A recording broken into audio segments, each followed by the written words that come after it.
The creepiest part of modern life is how often your body moves before you do. Your thumb is already on the screen before your mind even forms a sentence. You unlock your phone, open the same app, slide through the same faces, check the same inbox, feel the same low-grade nausea, and only afterward does a voice inside you whisper, "Yeah, I wanted to do that." That voice is late. And most of your suffering starts right there. Not because you are broken, not because you are weak, not because you secretly love your own bad habits. Because the version of you that feels like you is not the engine. It is closer to the dashboard, a glowing little interface, a screen full of symbols, warnings, explanations, and fake confidence, while something deeper under the hood is already moving the machine. That is why your life can feel like it belongs to someone else while still wearing your name. You are sitting in a meeting, nodding at language that sounds human but feels made of cardboard. Your mouth says absolutely, that makes sense, while your chest tightens like a fist under the table. You laugh at the right place in the group chat. You answer all good while your nervous system is chewing through itself like a dog trapped in a locked car. Then later alone you wonder why your day feels stolen. It feels stolen because in a way it was. The comforting fantasy is that a clean central you stands above the chaos like a wise king, weighing options, making decisions, steering the body with calm authority. Nice image, very flattering, also probably false most of the time. The brain is faster than the story you tell about the brain. That is the trap. Research on decision-making has long suggested that activity linked to action can begin before people report consciously deciding. Not always, not in every dramatic way people online simplify it, but enough to make one thing very hard to ignore. A lot of what feels like choice may be your mind reading a decision after it has already started. The press release arrives after the deal is signed. That should bother you. It should also relieve you. Because so much of what you call a personal failure is just a nervous system trying to keep you alive with old software in a new casino. Notifications, deadlines, dating apps, food delivery, office politics, personal branding, therapy language, fake urgency, constant comparison. This environment is a slot machine wrapped in a calendar invite. Of course, your deeper machinery grabs the wheel. You were not built for this much bait. When you keep checking your phone even when nothing good is there, that is not proof that you are pathetic. It is a loop, anticipation, tiny reward spikes, a brain that learned uncertainty is sticky. When you say yes too fast, smile too quickly, apologize before you even know what happened, that is not proof that you are fake. It is pattern recognition, social survival. An old system trying to avoid exile in a world where exile now looks like being ignored in a Slack thread. Your body learned before your beliefs did. That matters more than people admit. The modern self is obsessed with blame because blame is neat. Lazy, undisciplined, too sensitive, bad at commitment, addicted to comfort. But those labels are just cheap stickers placed over complex machinery. They make managers feel smart. They make strangers on podcasts sound strong. They make you hate yourself in a voice that sounds responsible. But guilt is often just confusion wearing a tie. A lot of your life is preloaded. Your posture in conflict, your appetite when lonely, your urge to refresh, your tone with authority, your freeze response when someone says, "Can we talk?" Your little performance of being okay. These things do not rise from some pure chamber of sovereign free will.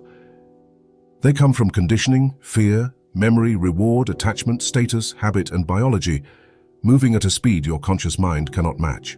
Then consciousness walks in late and starts narrating like it was there the whole time. That narrator is a publicist. It smooths things over, it edits. It protects your image of yourself. I chose this. I meant to do that. That's just who I am. Maybe, sometimes. But a disturbing amount of identity is just your brain trying to create a clean story out of messy impulses that already escaped the cage. That is why the same person who sincerely wants peace can start a fight over a cold text message. Why the same person who swore they were done with someone can still open their profile at night like touching a bruise. Why the same person who claims to hate corporate culture can feel withdrawal when their inbox goes quiet. You do not just want things, you get run by things. And the scariest part is how normal this has become. You can see it in tiny moments. The supermarket self, the office self, the dating app self, the family dinner self. Different masks, different tones, different reflexes. You think this means you are fake. Sometimes it just means different buttons get pressed in different rooms. The self is less like a marble statue and more like a playlist being shuffled by context. New room, new song. That sounds abstract until you notice how fast your body changes around power. One email subject line can ruin your evening before you even open it. One typing bubble from the right person can turn your stomach into a dropped elevator. One calendar notification can make your shoulders rise toward your ears like your skeleton is trying to hide inside itself. The body knows first. The body bets first. Consciousness arrives with a clipboard and pretends it was in charge. That is the feeling people mean when they say they feel like a passenger in their own body. Not possession, not madness, just lag. A delay between the machinery and the mascot. Half the time your body is just lunging toward relief. That is not freedom. That is pain with a credit card. And this is where the deeper layer opens. The illusion is not only that you control more than you do. The deeper illusion is that you even want that truth. Most people say they want honesty. They do not. Not this kind. They want enough honesty to feel intelligent, not enough to shatter the private myth that they are the single, clean author of their life. Because if you are not fully authoring your choices, then what exactly are you protecting all day? Your brand? Your identity? Your moral superiority? Your precious explanation for why you became this exact person? The idea of full free will is comforting for a reason. It turns life into a courtroom where everybody gets what they deserve. It makes success feel pure and failure feel earned. It makes the world look tidy. The achiever can worship their discipline. The burned out can whip themselves for not trying hard enough. Everybody gets a role, everybody gets a script. It keeps the chaos politely dressed. But the truth is uglier. You are more like a house with old wiring than a king on a throne. Sparks travel through circuits laid down years ago. Someone says one sentence and a whole hallway lights up. A smell, a tone, a silence, a notification sound. And suddenly a version of you is in charge that you did not consciously invite. Then the conscious mind rushes in like a bad lawyer, trying to explain why the fire was actually strategic. That is why shame rarely changes people. Shame talks to the narrator. The narrator is not driving. A person can understand their patterns perfectly and still repeat them with depressing precision. They can read the books, save the clips, journal in expensive notebooks, use clean therapy words, and still end up back in the same emotional parking lot because insight is not the same as authorship. Awareness is a flashlight, not a steering wheel. That should change the way you look at yourself. It should also change the way you look at everybody else. The cold co-worker may just be armored. The clingy texter may just be panic in a human coat. The ghoster may just be avoidance with good lighting. The overachiever may just be a frightened kid building a cathedral out of unread emails. The person calling themselves lazy may be running on a nervous system that treats every task like it comes with a hidden electric fence. None of this removes responsibility. It removes the cheap fantasy that responsibility begins at the level of conscious intention. It usually begins lower. One of the darkest jokes in modern life is that people are taught to be themselves in a world that profits from fragmented selves. Your job wants one version, your friends want another, dating apps reward another. Family pulls out the old fossilized version from 10 years ago. The internet wants a polished avatar who can bleed aesthetically but never smell human. So your nervous system becomes a switchboard operator, patching together temporary selves fast enough to survive the day. Then at night, you lie in bed, staring at the ceiling, feeling like a badly managed company merger. That emptiness is not random. It is what happens when the conscious self keeps arriving late to a life already assembled by reaction. And there is another layer under that. Sometimes the reason you cling so hard to my choice, my decision, my personality, is because without that story, grief floods in. Grief for how much of your life was adaptation. Grief for how many preferences were just defenses with good manners. Grief for how many goals were really bids for safety, status, or love.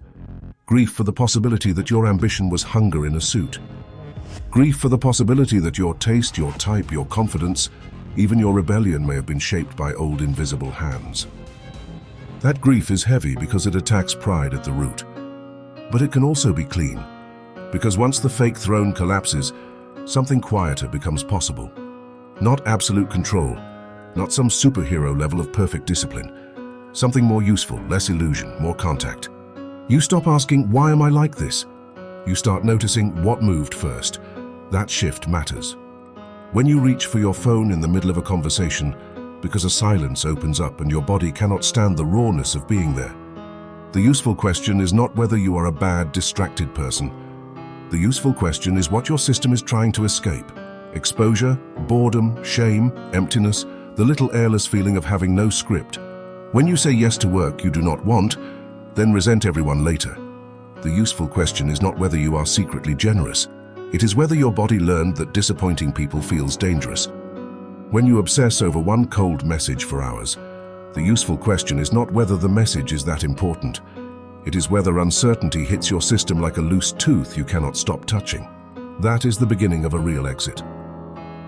Not morality, pattern recognition. The first shift is brutal but simple. Slow the hand, not the thought. People try to change themselves by arguing with thoughts. That is like yelling at smoke while the stove is still on. Most autopilot lives in timing, in the half second before the app opens, in the inhale before the apology, in the moment your hand is already reaching for the second drink, the revenge text, the tab, the purchase, the pleasing tone. A different life often starts in those microscopic doorways. Not with a grand vow, with friction. Leaving the phone in another room during dinner because your body confuses stillness with threat. Standing up before replying to an email that made your chest go cold. Waiting through the first wave of panic on a dating app instead of swiping like you are trying to scratch anxiety off your skin. Tiny interruptions, tiny mutinies, not glamorous, effective. The second shift is to stop worshipping your first impulse as your true self.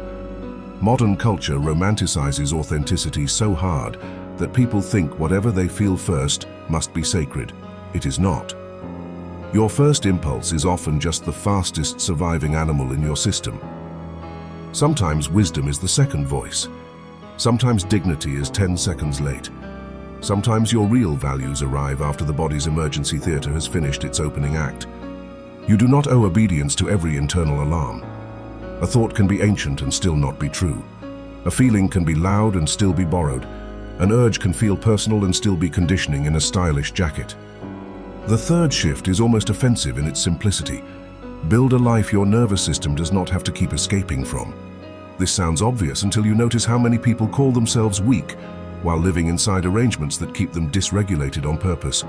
Too much noise, too much access, too much performance, too many people who make the body brace, too many fake urgencies, too little sleep, too little silence, too little real contact. Then they wonder why the autopilot gets stronger. Of course it does. A drowning person is not picky about what they grab. If your mornings begin with the inbox, your body learns that your existence belongs to demand before it belongs to you. If your nights end with doom scrolling, your system learns that numbness is the closest thing to rest. If every conversation is filtered through image management, your identity starts feeling like rental property. No speech about empowerment can fix an environment built like a slot machine. That is why the goal is not becoming a perfectly conscious being. That fantasy is just another trap for overthinkers. The goal is humbler. Notice the machinery. Respect the machinery. Stop calling the machinery a moral failure. Then make your world slightly harder for your worst patterns and slightly easier for your better ones. That is not freedom in the heroic sense. It is freedom in the only sense that usually matters. Less possession by momentum. Maybe free will, in the grand pure form people want, is a comforting lie. Maybe the conscious self is not the master of the house but the receptionist, smiling at visitors while signals race through the basement. Fine. Even then, reception matters. Witness matters. Design matters. A small pause matters. The room you place yourself in matters. The people you let near your wiring matter. You may not be the author in the way you were promised, but you are not nothing. You are the place where pattern can finally be seen. And sometimes, being seen is the first thing that weakens it. So when your body moves tomorrow before your story catches up, notice the gap. Notice the hand reaching. Notice the shoulders tightening. Notice the sentence forming automatically. Notice the little lie of, "This is just me." Then ask something much colder and much more useful. What part of your day feels most like it happens without you?